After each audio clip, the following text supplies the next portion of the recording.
मेरी जीजियों,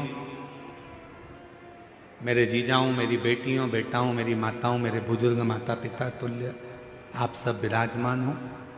मैं निवेदन करूं आप सब से, भव सागर बहुत गहरा है, संसार सागर बहुत गहरा है। इस पूरे संसार सागर में आज के समय में किसी को समझना बहुत कठिन।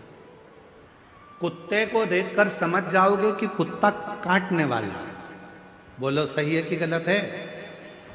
सांप को देखकर समझ जाओगे कि सांप डसने वाला है। शेर को देखकर समझ जाओगे कि शेर आक्रमण करने वाला है। चीते को देखकर समझ जाओगे कि ये चीता आया है, ये हमें खा जाएगा। हाथी को देखकर समझ जाओगे कि हाथी के पांव बड़े हैं, ये हमें दबा देगा। बिच्छू को देखकर समझ जाओगे कि ये डंक मार देगा। पर इंसान को कैसे पहचानोगे कि ये अपन को कब निपटा देगा? बिच्छू को पहचानना सरल है, सांप को पहचानना सरल है, शेर को पहचानना सरल है, कुत्ता को पहचानना सरल है। पर इस कलिकाल में, इस संसार सागर में, आज के समय में मनुष्य को पहचानना बहुत कठिन, बहुत कठिन। और देखो,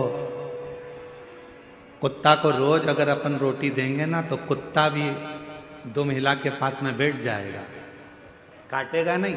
रोज रोज रोटी दो कुत्ता को तो वो कुत्ता भी नहीं काटता। लोग कह देंगे वो काट खाएगा, नहीं नहीं वो अपना पालतू है, वो नहीं काटेगा, वो नहीं काटेगा, पालतू है। कुत्ता को रोज रोटी देंगे तो वो कुत्ता काटता नहीं है। पर आज का संसार ऐसा हो गया कि पूरी जिंदगी आपने किसी को दे दी, पूरा धन आपने किसी को दे दिया, पूरी प्रॉपर्टी आपने किसी को दे दी, उसके बाद भी लोग काटने को तैयार बैठे हैं, आपको नुकसान पहुंचाने को तैयार।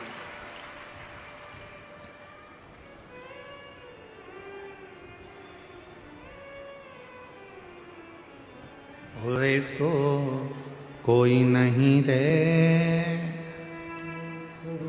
कोई नहीं रे, हीरा को परखयो राम, कोई नहीं रे। इस संसार सागर में परखने वाला नहीं मिल सकता। महाराज बड़ा ध्यान देना पड़ेगा। आप कुत्ते को पहचान सकते हो कि यह काटने वाला है, बिच्छू को पहचान लोगे काटने वाला है, सांप को पहचान लोगे काटने वाला है, पर मनुष्य को नहीं पहचान सकते, मानव को नहीं। कब, कहाँ, कैसे, किस जगह पर नुकसान देगा ये आपको मालूम नहीं पड़ेगा। कब आपको तकलीफ देगा मालूम नहीं पड़ेगा। कब आपको कष्ट देगा मालूम नहीं पड़ेगा। तो क्या करें इस संसार सागर में? दुनिया मौके का फायदा उठाने के लिए बैठी है। मेरी जीजियों, आप सब मोबाइल चलाते हो, जितने बैठे हो ना सब मोबाइल चलाते हो।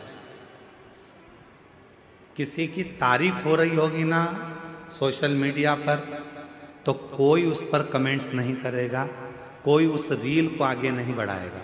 पर उसी सोशल मीडिया पर अगर किसी की एक बार किसी प्रसिद्ध व्यक्ति की बुराई चालू हो जाए तो फिर तो रील ऐसी वायरल होती है कि पूरी दुनिया में फैल जाती है। मतलब इस रील से आपको सीखना पड़ेगा कि दुनिया आपकी तारीफ सुनने के लिए नहीं बैठी है, दुनिया आपकी बुराई सुनने के लिए तत्पर बैठी है कि कुछ करे।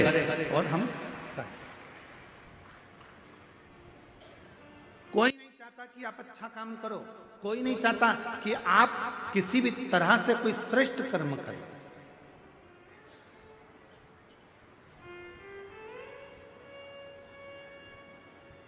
गौ माता के जो रक्षक हैं, गौ माता की जो सेवा में लगे रहते हैं, राष्ट्र की जो सेवा में लगे रहते हैं, सनातन धर्म को आगे बढ़ाने में लगे रहते हैं, सनातन धर्म को मजबूत करने में लगे रहते हैं, दुनिया के लोग उसी की बुराई में लगे रहते हैं।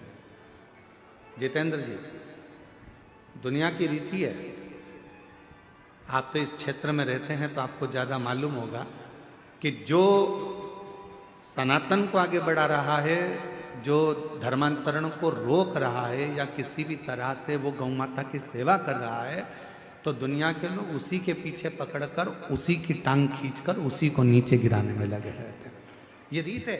आप देखना जितेंद्र जी, हम तो कथा करके चले जाते हैं, पर लोगों के स्मरण में वो चीज रहती बैठे, वो स्मरण में।